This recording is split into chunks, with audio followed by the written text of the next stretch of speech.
It'll never stop. You were probably the first canceled comedian, as far as politically incorrect, and right? By the right. And now it's by the left who does most of the canceling. But yes, that was 2001, I remember and that was by the right. I mean, and it's funny. It's the methodology has not changed. It's interesting when someone gets canceled. It always reminds me of that period in my life because at the moment it happened, nothing. Nobody cared that day. Was it devastating to you? Well, it was difficult for a while. But if I could just finish that thought, that at the moment it happened. In the studio, no one cared. No one made any ooh, ah. It was just like we're having an interesting discussion, an adult discussion, a real discussion. The president had said, the way we beat the terrorists is go back to being exactly who we were. Don't let them change you. So I'm doing a show called Politically Incorrect. We went back to that discussion. I was just agreeing with what another panelist had said on that show, a conservative, by the way, now a crazy conservative.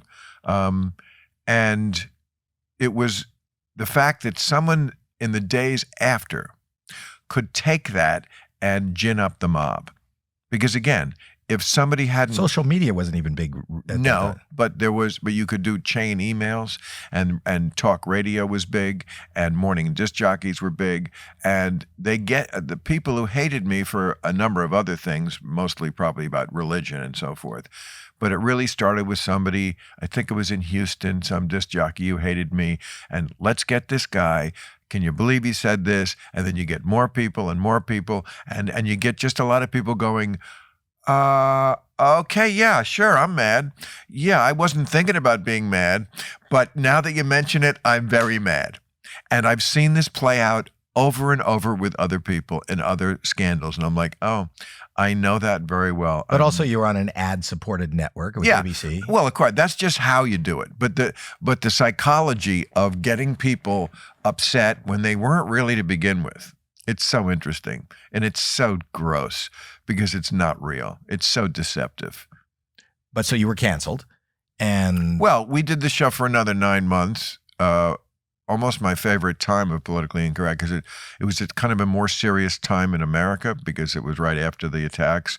And we kind of knew we were going to go away. So we just had a lot more substantive guests. I mean, it wasn't the, Howie Met. Oh, no. That's me. That's... I'm so sorry. Jesus.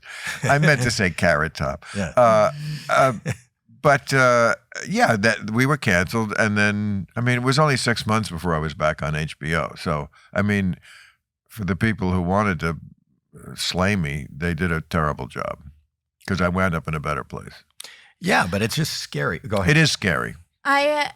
Thinking about it too, because there wasn't social media, like when you got canceled, you had to really be canceled. Like it was a bigger deal, right? Because now it's so inundated with people on social media and cancel culture that it's kind of on to the next, and you don't know what's fake or piecemealed together when you're watching stuff on social media. So I'd imagine then when stuff is being shared over email or wherever it was being shared or talked about on the radio, it seemed like a much bigger deal than what we see nowadays. Yeah, it's a lot easier to get something going now. You can do it, in a matter of minutes or hours.